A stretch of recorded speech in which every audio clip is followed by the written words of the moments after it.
Hey folks, welcome back to the Husker Big Red YouTube channel. I'm Chris Peterson of HuskerBigRed.com, and with me as always is my co-host Danny Gillette of thegreatcornholio.org, and we're back here on Friday to talk some Nebraska football.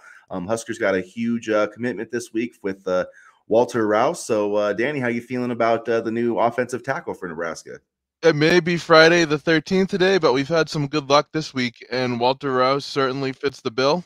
He's a day one starter, and I am very encouraged about the strides, talent-wise, that the offensive line has made this offseason, and Rouse just certainly adds to that. I was a little bummed out that we missed out on Micah Mazuka, but now maybe I understand a little bit why, and we were able to miss out and land a quality player in the process in Rouse, so I can't complain at all.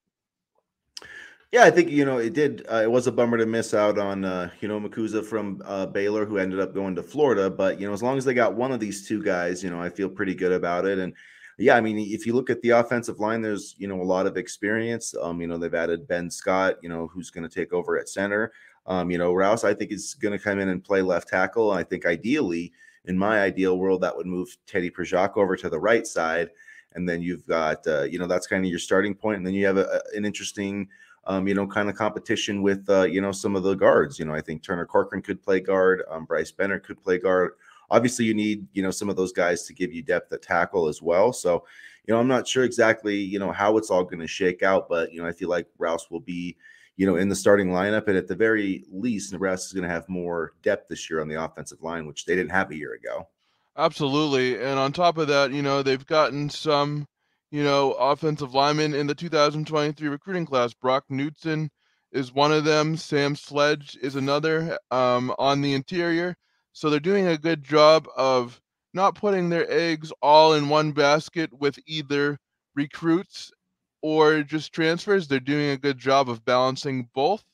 And I think that's going to help in the long run in terms of development, because I think, you can have a good recruiting class and, especially with this offensive line group, but sometimes development is needed. And these, experienced transfers will also allow for that as well. So I like the balanced strategy on the line, and that's not something we've had in quite some time.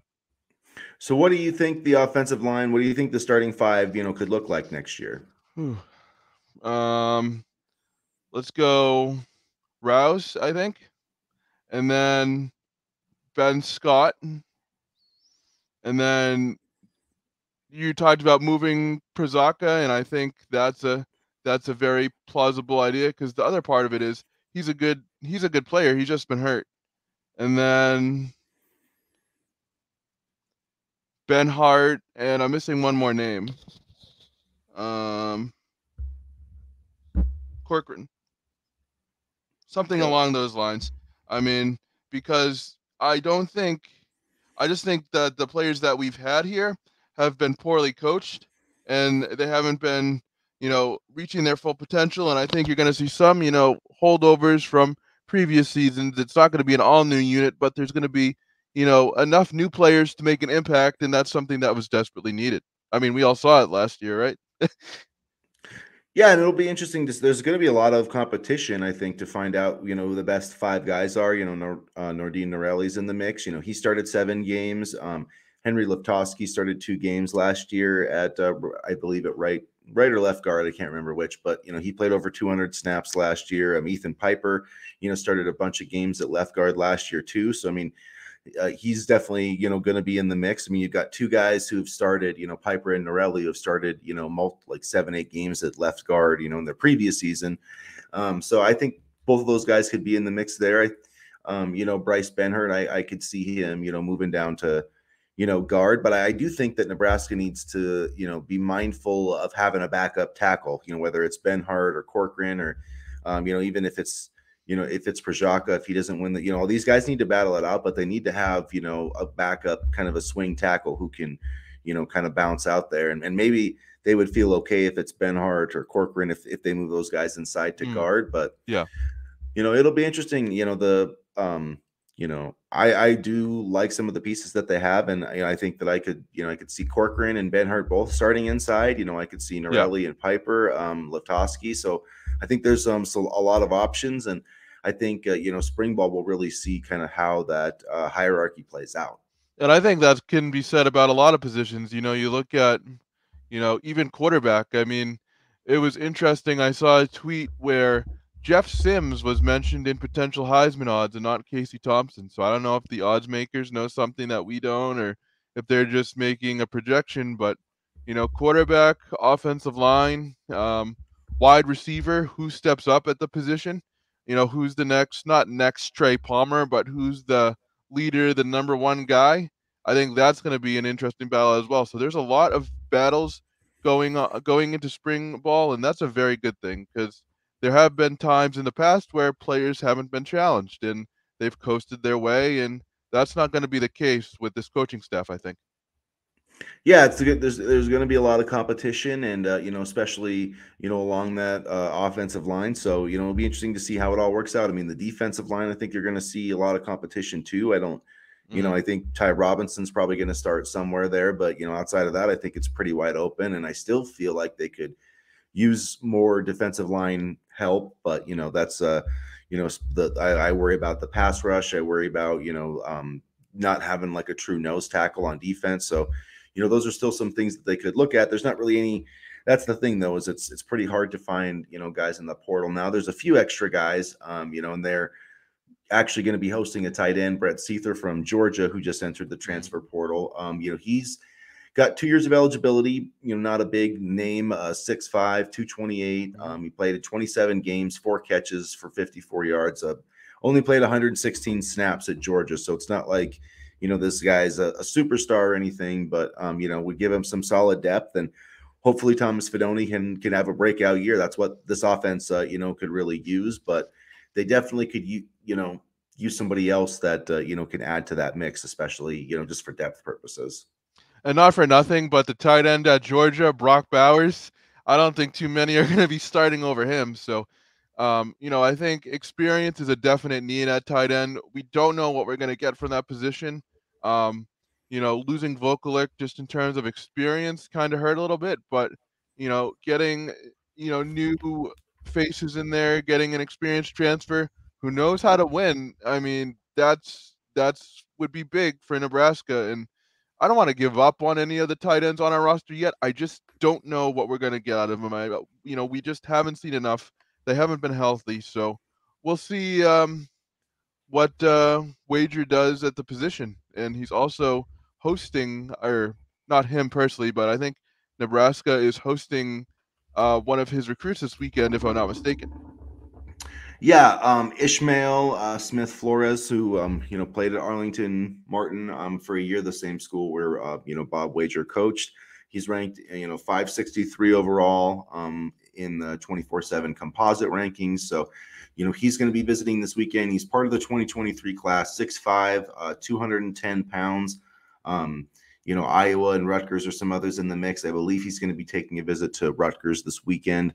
But Nebraska offered this past week, with Wager kind of officially being announced. So he's already got some expert projections there. So it feels like this one, is going to be Nebraska, but you never really know. But he would be another solid player, another solid pickup for Matt Rule in the 2023 class. The number 32 ranked player in the state of Texas, and a guy that is a former basketball player, hasn't played a lot of football, I don't think. So, I really think if Nebraska's able to, get him in the fold, he could be, a diamond in the rough type, because we've seen guys that, play basketball, that power forward type guy, that forward type guy translate over to, the tight end position. And, Smith Flores definitely, could fit that mold, and Wager has that connection. So, I feel like this is going to be kind of a slam dunk for Nebraska. Honestly, it'll be a night he can't sign. Obviously, the late signing period opens up, I think, February 1st or somewhere right around there.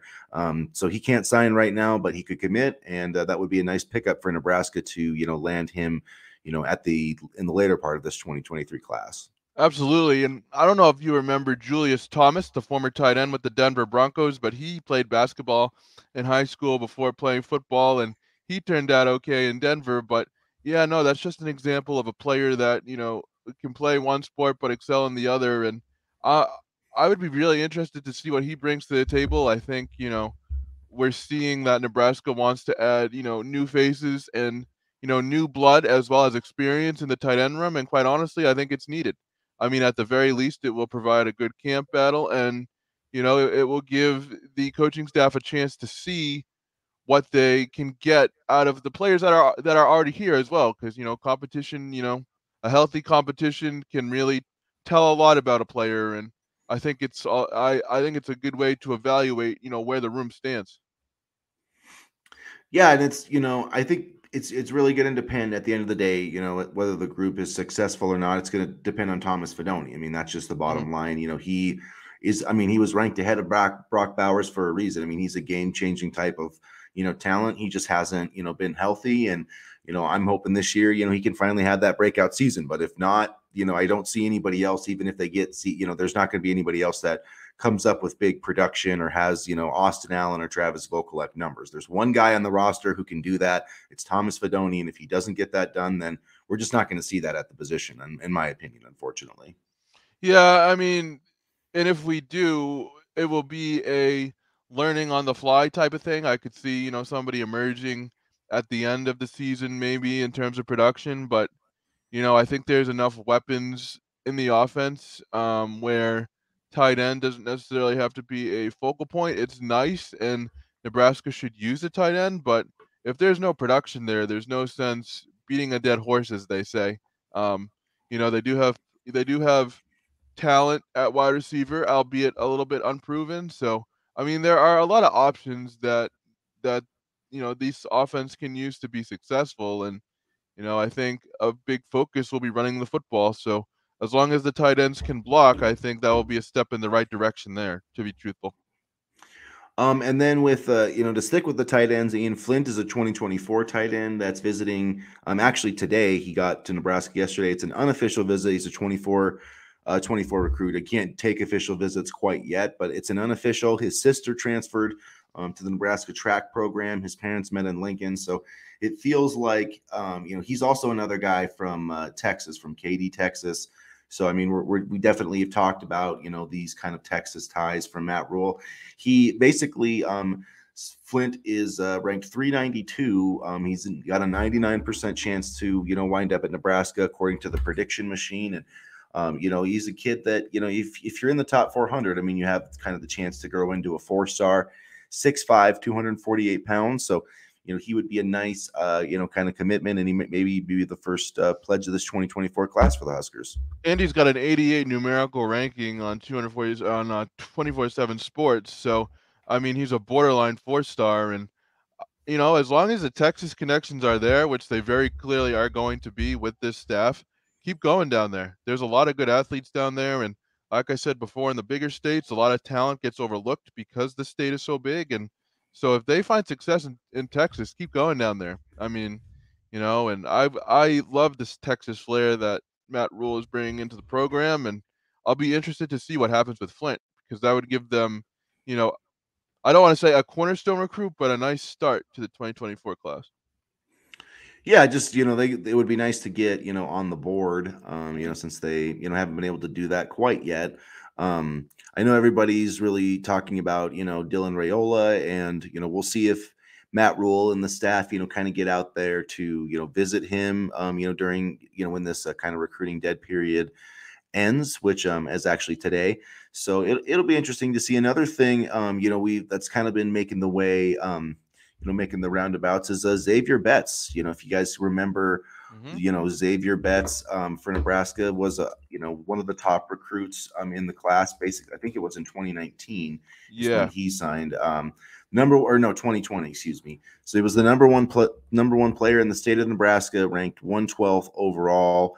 And actually, when he came to Nebraska's first couple of years they weren't terrible. He actually did, I think he had 20 receptions, 286 yards. I had a lot of hope for him. He's a big kid, and that was in 2021. He had 20 receptions, 286 yards, 14 yards per reception, and then there was got into some legal issues, and Mm. I don't know if he ever actually entered the transfer portal or not. He did actually, didn't He he? did. He Yeah. recently entered the portal, but Matt Rule has reached out to him, and there's been a lot of rumblings about him kind of coming back. What would you think about, Xavier Betts returning? I would love it. I mean, I always thought he was a very good player, and as as low as the bar is set, he was one of the few that actually sort of panned out for the what was it, 2020 you said class? Yeah. I get 2019 and 2020, but I remember looking at the 2020 class and looking down list of names and so many did not pan out, but Betts was one of them. So I would love him back. If he wants to be here and he wants to be a part of this program, he would be a good get for a wide receiver room that is still young. He has veteran experience. He would be able to bring that to the table, and he would be able to bring speed, which I think would fit very well with what Matt Rule is trying to do with this offense. I just remember his end around against Penn State, I believe it was, and he took off like a jet. He just flew down the field for the touchdown and he has that type of playmaking ability, that big play ability. So I would love him back if everything works out and he wants to be here. Yeah, and I've read a little bit. There's been a little bit of talk of, well, if he were to come back, would he be on scholarship? And people have talked about him going to. I'm not sure that you can take a player that's been on scholarship and convert him into a walk-on with an NIL deal. I don't think you can do that. I'm not 100% sure, but there's Michigan has done a lot of that type of stuff. I know Nebraska's done a lot of that type of stuff too, and I don't think that you can. Maybe because he wasn't on the roster last year, maybe he could come in, but I don't think you can take a player who's on the roster, like I'm just throwing a name out there, like Fedoni, for instance. I don't think you could go to Fedoni and say, hey, we've got like a $4 million NIL deal, so you don't need your scholarship. Let's make you a walk-on so we can have somebody else take a scholarship. I don't think that you can do that.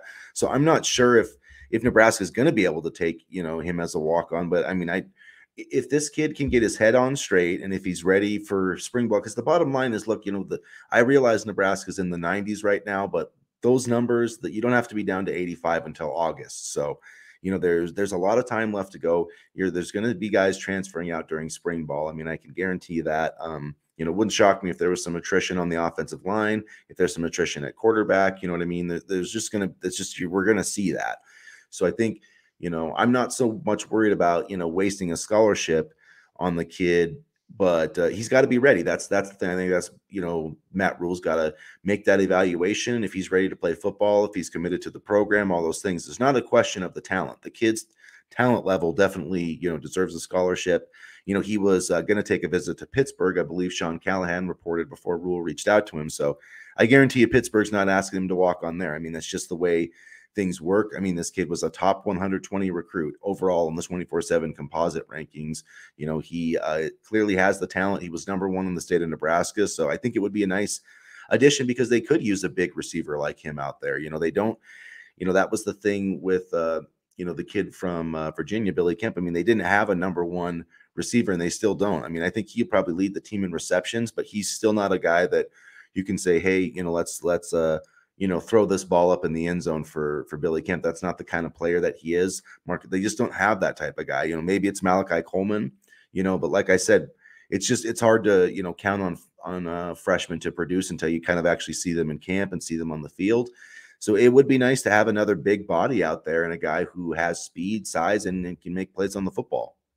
Was Betts officially part of the roster? Because I know he entered the transfer portal as a Nebraska student.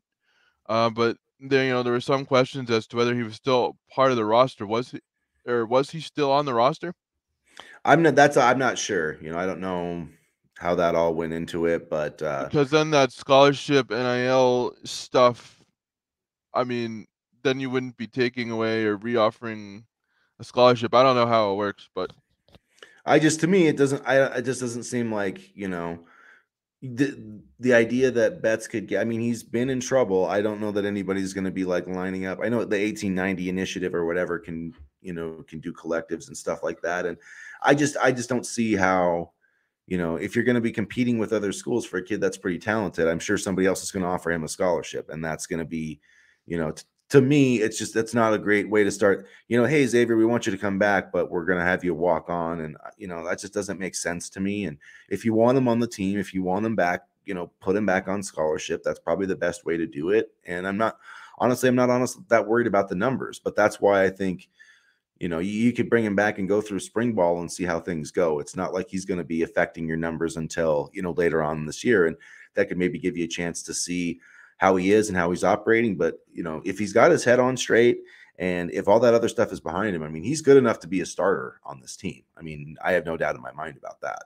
Yeah, and he gives that, like I said before, explosive playmaking ability that Nebraska wants in this offense. And so, hopefully if everything works out right, he comes back and then we take off from there. But I just remember thinking that he had so much potential, and then on this go around he just didn't get to it. Maybe he can get to it under Matt Rule. I mean, we'll see, but I think I would want him back if everything works out and if everything's cleared and whatever, and he has his head on straight. I would absolutely welcome him back. Yeah, because he was a guy, honestly, that I thought was going to have like a breakout season, and Yeah. it just didn't. I thought he was going to have a bigger season in 2021, and it didn't quite happen. And then there was some legal issues, and anyway. But it's interesting. We'll see what happens. But if he doesn't wind up here at Nebraska, that could be a reason why maybe they didn't want to give him a scholarship, or I just don't know all that aspect of it. But I don't want to people, speculate either. it's not as easy as people think to say, like, Yeah. oh, let's make this guy it's if a guy's already a walk-on, that's one thing, but you can't take, Right. Michigan can't take JJ McCarthy and be like, oh, you're making 2 million in NIL, let's just put you on as a walk-on. That obviously, Sounds good, but yeah, it sounds good. And I wouldn't be surprised if people tried it, you know what I yeah, mean? yeah, Like, get yeah. past this. I mean, because how much is a scholarship even worth anymore? I would like 40, 50 grand. But there's also a bunch of other weird. If you're not a scholarship player, sometimes you don't get to eat all the team meals and stuff. There's a lot of weird, and not every program's like that. I mean, I think Nebraska takes pretty good care of its walk-ons, but there's definitely differences between being a walk-on player and a scholarship player, no doubt. And in the meantime, the NCAA is so strict about that, but they're ready to hunt down Jim Harbaugh over a bought meal at a restaurant. Like, come on, get your priorities straight. Like, give me a break. Well, and apparently they said that he was misleading, or I don't know, wasn't that honest about it. So I don't know. It's like one of those things where the cover up maybe is worse than the crime. But Well, yeah, because he knows he's gonna get hammered over ordering a yeah, chocolate shake. It's like, is even like, get out of here with that shit. it Quite frankly. it's pretty ridiculous when USC is like obviously contacting like Jordan Addison last year Hmm. and Xavier Worthy last year and being like, oh, we'll pay you this. I mean, that's literally against the rule. I mean, that's always been against the rules. And even though you've got NIL, you're still not supposed to do pay for play, but it is happening and the NCAA doesn't care about it. So I mean, it's frustrating But yeah, we for get slammed for having a special teams analyst that did absolutely nothing because yeah. our special teams were horrible. And so we get, sanctions and blah, blah, blah, and all this. The NCAA is not consistent with their rulings. And, it's just so hypocritical. I mean, let's just call it what it is now. It's not, all about student athletes in college. It's about competing and it's about money now. And I don't know. It's just they pick and choose the weirdest battles. That's I'll get off my soapbox now, but you triggered a nerve there, right there at the NCAA. Yeah, they do a lot of weird well, and now analysts can do on-field coaching in practice, so they've changed that rule, which is basically what Nebraska got hit for last year, and it's like everybody's been doing it, so it's just, yeah, the NCAA is just flat out stupid, and it needs to go. It just should just go away, honestly. The thing But that absolutely boggled my mind was that we had a special teams analyst that we got in trouble with, and our special teams were still so bad. Like, how, like, I don't get it. But it's a new era, turning the page. It's just a head scratcher. yeah, it was kind of interesting, but that they got hit for that, and then the special teams were so bad, but it is what that was everything kind of for Nebraska. But If you're gonna at least cheat, be good at it. yeah, exactly. If you're gonna yeah, do it right. So yeah, but it'll be interesting to see what happens, with this coaching staff in 2024. And I'm hoping they go see Carter Nelson and Dylan Yeah, Raiola, and hopefully, I know Dylan Raiola's got the crystal ball to Georgia, and people are feeling Georgia, and I get that. That's Georgia was the school that I always thought, when he decommitted, was going to be the biggest threat. I mean, I know yeah. USC is in the mix too. Like I said, though, they got Malachi Nelson, in this class, so that I think is going to, hinder their recruitment of Dylan Raiola a little bit. And just a lot of other schools have those quarterbacks already that he's kind of interested in. Clemson's another one that's, going to jump in the mix, but they've got some other interests. So, we'll see. We've got to get him on campus, though. I know he's been on campus a bunch, but Nebraska has got to get him, on campus under Matt Rule, for an official visit.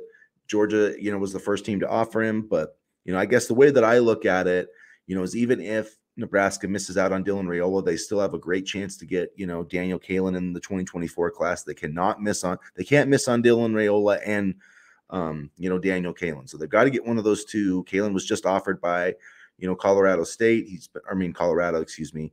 And Coach Prime, he was offered by Kansas State too. Kansas is in the mix. There's more Big Ten. So, I mean, his recruitment's kind of trending up, and I don't want him to kind of get left behind because they're chasing Raiola. I get it. But, you need to kind of play that balancing act and not put all your eggs in one basket, because that egg with Dylan Raiola is going to be a pretty hard one to get in the old basket. And I'd almost be prepared to not land him, like prepare like you're not going to land him, and recruit, as if you're not going to land him, and then still recruit him. But those crystal ball at Georgia, 2 national championships in a row, they have me worried. I'll be honest. It has me a little bit worried, and I wouldn't be surprised. I always thought Raiola was, a bigger fish. In terms of talent and, his offers and everything like that. I still do think Nebraska has some sort of chance to land him, but I don't know, if that's going to happen. And I just think that we got to be, prepared for the worst and hope for the best.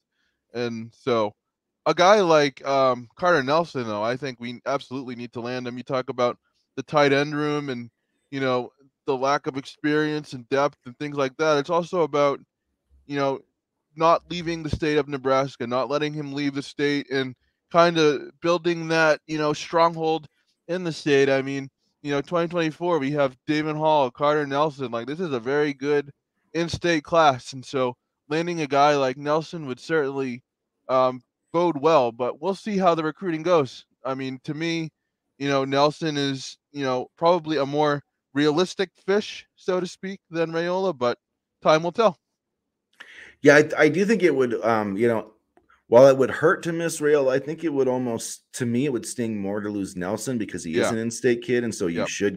you should get him. Raiola is like not a guy that Nebraska should get, you know what I mean, out of Arizona. And if there wasn't, if his dad wasn't a Nebraska legend and his uncle the offensive line coach, Nebraska wouldn't be even considered for this, quarterback. So I mean, let's just be realistic about that. So I mean, to me, I think that Carter Nelson, I hope that Matt Rule and company are making stops there today. I mean, he's got national offers. I want to say, did Alabama maybe even offer him? I know like Notre Dame did, or I'll go Michigan look just that up offered right him. now while we're talking, but his Um, offer sheet is increasing. I remember even yeah. looking last year, he didn't have too many offers, and then I thought, oh boy, Nebraska better offer him before he starts getting noticed. And lo and behold, we're at the point now where he's getting noticed, and it's going to be a little bit harder for Nebraska. So Yeah, I think Michigan just offered him. I know Notre Dame offered him not that long ago. I want to say some schools in the SEC did. Maybe Alabama, maybe not, but there's definitely some big names. It's becoming a national recruitment, and to me, I think that's why he's the most important target for me on the board in the 2024 class. I feel like he's a top 100 talent. I feel like he's a little underrated right now, and kids from Nebraska just get underrated because of the competition they face, and that's part of how 24/7 factors things into the composite rankings, is based on previous history and rankings and all that type of stuff. But he's a big time playmaker. I don't view him much differently than Malachi Coleman, to be honest with you. no, So especially with, the uncertainty again at our tight end position. We need impact players that can come in right away. And, Auburn, Baylor, Michigan, Nebraska, Notre Dame, Oklahoma, Penn State, Wisconsin. I mean, there are schools that are coming after him. And, I think, we need to continue to stock the tight end room. And Nelson, honestly, just due to his, you know, availability and realistic chance of landing him, I'm not going to say that we should push Dylan Raiola to the side by any means, but I think Nelson is maybe the bigger priority due to the fact that, you know, we're also recruiting Daniel Kaelin. Yeah, and I mean, and you're obviously, Davon Hall is another guy, out of Bellevue.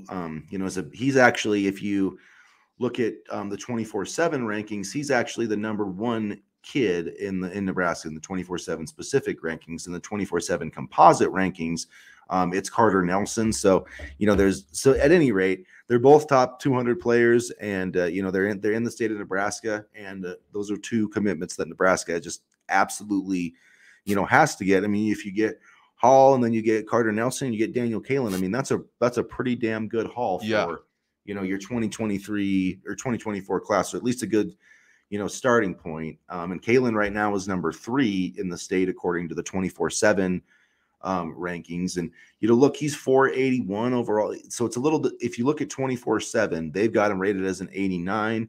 He's an 86 in the composite, still 481 in the composite rankings. So I mean, I feel that's like Zane Flores territory. You know what I mean? So I feel like that would be, a really nice pickup. Caleb Benning is another one too. He's an important guy, a legacy guy. With his dad, obviously. But look, those are 5 guys basically that are ranked in the top 500 of the composite rankings in the state. And if Nebraska can just go 5 for 5 in Nebraska, they're going to have a pretty good 2024 class, really. That'd be awesome. And I mean, you look at, the guys in state in the 2023 class, Jalen Lloyd, Malachi Coleman, they've got a nice, if they can land, I'd say even like 2 or 3 in the 2024 class, they have a nice little group. And it also helps in recruiting, stay home because we've developed this guy and this guy. This guy's having a great year. And, we have this guy coming in, and you can be that next player from the state of Nebraska to help out, your hometown, home state program. That's a pretty damn good recruiting pitch, especially if, these guys succeed on the field, the ones that are already here. Yeah, and Matt Rule's definitely made it a priority. Texas is going to be a priority, Pennsylvania and Florida, but the first priority is Nebraska, and that's why I think you're going to see. I really do think in 24, that's where you're going to see the first, visits from coaches, the in-state kids, and making sure that you lock up that talent. And the talent is getting better in Nebraska. There's no question about it. So it's a good time to kind of shore up those recruiting ties, and then I would expect a really big, I think we're going to see a lot of Nebraska kids in this class and a lot of Texas kids in this class. And I honestly wouldn't surprise. I think we're probably between those two states. I'm guessing we'll probably see between 10 and 15 commitments, honestly. Absolutely. And, those are not bad areas to recruit from at all. And, I think I'm just trying to look at my notes here. They have this wide receiver, Zion Kearney, from Texas. He's coming in for the spring game. He's a 4-star recruit, a 92 overall numerical rating. He's a spread the field type of guy. He measures in at 6'3", 195, and he is another guy that I feel could really help this offense. And I hope we make a good impression on him in the spring game. And I love that he's coming because this will give him a chance to see the program and see how everything's playing out. So I love that we're getting more Texas kids to come for the spring game, and hopefully that lands to a commitment down the road. Who knows? But I was very impressed. I mean, I think Kearney has a chance to be a really, really solid receiver wherever he goes. So I'm happy that he is at least gonna come check out Lincoln. Yeah, and he's another guy that's fast too. Yeah. So it's things are looking up pretty. Things are looking pretty strong so far for 20. Nebraska's going to be adding to the 2023 class, and then. I'm hoping that they will get some commitments here soon in 2024, but we'll see how things go. But I mean, it's definitely recruiting is in good hands, with Matt Rule, and it'll be interesting this weekend. The transfer portal window is closing, so it'll be interesting to see, with the Georgia tight end coming in, see if they can get a commitment, out of him this weekend or early next week. Sounds like it's between us and Georgia Tech, so we'll see. But I feel like Matt Rule has done a great job closing. I mean, with Rouse, Iowa and Oklahoma were in the mix. I know, Mazuka ended up going to Florida, which probably was some NIL stuff, but he's done a really, Ben Scott, Auburn and UCLA were kind of trending late, and he was able to get them. So it's like, last year everybody was kind of talking about getting transfer offensive linemen. Well, it's not easy to do to get quality ones, and Matt Rule's got, guys that have started, Ben Scott started 28 games. Walter Rouse has started 39 games. Both of these guys He have got, played. Rouse has played something like 2,242 yeah. career snaps. So, I mean, that sounds good to me. Yeah, so I mean those are big time additions, and then you take Norelli coming off suspension. I mean that's basic, and then Teddy Prajaka coming off of injury. I mean you're getting four guys that have basically started. I mean Norelli started 7 games. Prajaka started he hasn't started a full season because he's been hurt, I but know. I mean right there you're getting basically 4 starting caliber players back to the offensive line, from adding to the group that they had last year and these recruits. So I mean, I feel pretty good about where the offensive line group is right now. Absolutely. And you know who else could use some help in the transfer portal due to injuries and a seeming lack of depth right now is the Nebraska basketball program. They take on Purdue tonight. Without Juan Gary, Juan Gary will not be playing, which is, in my opinion, a huge loss on the road against Purdue. Yeah, And then to kind of come into this game after, you know, getting outscored, what was it, on a 17-1 run against Illinois? yeah, Like it was that just was like watching a ugly. train wreck. Yeah, I don't know what your thoughts were on Wednesday's game or Tuesday's game. Well, it was disappointing. I mean, Illinois is such a good defensive team, and they just really locked it down. I mean, Derek Walker couldn't even get a shot off hardly, and yeah, I think once you kind of hit it, once Gary went out, that really hurt this team, and he's not their leading scorer or anything, but he's their best. I think he's their best kind of perimeter defender. Hmm. I mean, outside of Bandemil, but he's the guy who can take those kind of those weird, the Big Ten has a lot of those weird fours, and he can guard kind of those different guys and hit threes and, rebounding too. I mean, they just got crushed on the Yeah. boards without him out there. So I think this one's going to be ugly tonight in Purdue. That's my prediction. Yeah, I see. Honestly, we were excited because we hadn't seen the normal Nebraska slide yet. Uh, I think we might start seeing a slide here starting tonight at Purdue. I mean, we almost beat them at home, but this is a totally different animal. I will say, in terms of the Gary injury, the one thing that has me feeling optimistic, the one positive thing I took away from the Illinois game was that, Wilhelm Breidenbach's actually been playing some pretty Yeah. good basketball over his last 6 games. He's averaging, 8 points. He's made 7 3-pointers this year, and they've basically all been in the last like 5 games. I think he had 2 before. So, he had 2 the other night, which was the first time he's done that. I mean, this was a top 100 recruit too, and he's working on the defense. I don't really love his old facial look thing. He kind of looks weird to me when he's out there, but he's been producing. So, I, I feel better about that. And so we'll see if he can give Nebraska some quality minutes. But yeah, but that's the thing is like, so after Wilhelm plays, who's going to be his backup? I mean, I just don't know where they're going to, how they're going to work out all those minutes. And, Fred Hoiberg doesn't have an easy job tonight for sure. You know what, Wilhelm? I love the goggles. You keep doing your facial thing. You sometimes are the only exciting part of a Nebraska basketball game, and you do you, buddy. But no, I mean I think he's done a good job coming back from injury because you remember last year he got hurt in December, and he's starting to find his role. But I think you kind of hit the nail on the head. The way he plays, he dives after loose balls. He gives 200% effort every single time he's on the floor, and I love him for that. However, that could lead to fatigue and kind of running out of gas. So I am also curious as to who his backup is and how that all plays out because I don't see him lasting for the entirety of a game, nor should he. I mean, there needs to be some sort of substitution, pattern or depth, but I just don't see it on this roster right now. And I think that's another area where Nebraska can get hurt. And not for nothing, but I believe his name is Zach Edey, the big man on Purdue. I Yeah. don't see them them stopping him at all tonight. I mean, they had trouble in Lincoln. I see him having a good game tonight for Purdue. Yeah, it's winning at Purdue is really really tough to do, and Nebraska just hopefully they don't get blown out too badly, and they can kind of lick their wounds and come back. But yeah, you're looking at 2-5 in the Big Ten. Like I said, they got to get to 9-11 at least to have a shot at the NIT, and that's going to be you fall to 2-5. I mean, that's a 7-6 finish against the schedule. That's not looking promising. I'm just waiting for the spring game.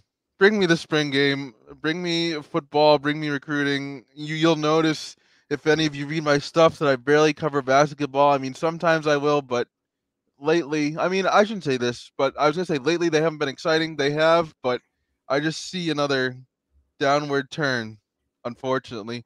And I don't know. Fred said in his press conference, he liked the energy. We couldn't hit shots. I mean, same old, same old. I don't know like. I'll be interested to see where Fred is after this season, if he stays in Lincoln or, if he's gone. Yeah, I feel like there is improvement. We'll see what happens over these last 14 games. I mean, you are what your record is, but I feel like if Fred shows some improvement and if they wind up with like 7 or 8 Big Ten wins, I feel like he'll be back. But we'll see. I feel like there are a little bit, like I've said before, different expectations for football and basketball. That's just how I feel about it. Nebraska's had Yeah. literally 2 NCAA tournament bursts and has never won a tournament game. So let's not act like, I mean, I understand Fred needs to show improvement, but this isn't the Kentucky Wildcats or Duke. You know what I mean? So No, yeah, it's no, I get that. It's just that like he's had nothing before this season to show for it. no, you're right. You're right. And Like if he yeah, had he some can't. if he had some sort of incremental improvement where like they were winning each year and like they, won, I don't know, 12 games here, 15 games here, had a bad year, but then rebounded this year with, 13 or, 14 wins, then maybe, yeah. But Yeah. right now, like he has no sort of track record here of, improving. It's just been kind of down in the dumps. I think you're right. You're definitely right about the expectations. It's just that I don't think Fred has put forward enough of a solid resume to kind of warrant keeping him. And I get that he's had about four different rosters over the course of being here, but still, even with the different rosters, you would expect some minimal improvement, and I haven't seen it. Maybe this roster will change things. Maybe they'll go on a strong run and finish the year strong, but I just see more of the same coming up. I hope I'm wrong. Yeah, I mean, you make a lot of good points, and I do think that he needs to, over these last 14 games, he's got to win. Between 5 and 7 of them at least. They can't go like 4-10 down the stretch or go on a terrible run. And if they only end up winning like 5 or 6 games, I Yeah, think he's gone. So we'll we'll, yeah. we'll see. But I don't think one of those wins is going to happen tonight. But tune in any rate. You can check it out and make sure you're following all the recruiting stuff this weekend. I think there's going to be lots of news out. We'll be here back on Monday to break it all down for you. Hopefully, we've got some new transfer commitments or some new stuff trending in that direction. But make sure that you guys get into the comments section, like the video and hit that subscribe button so you don't miss any of our opinions or analysis on Nebraska football, basketball, and everything else to do with the Huskers. So hopefully you guys have a great weekend and maybe Nebraska will pull an upset tonight. Go Big Red. Go Big Red.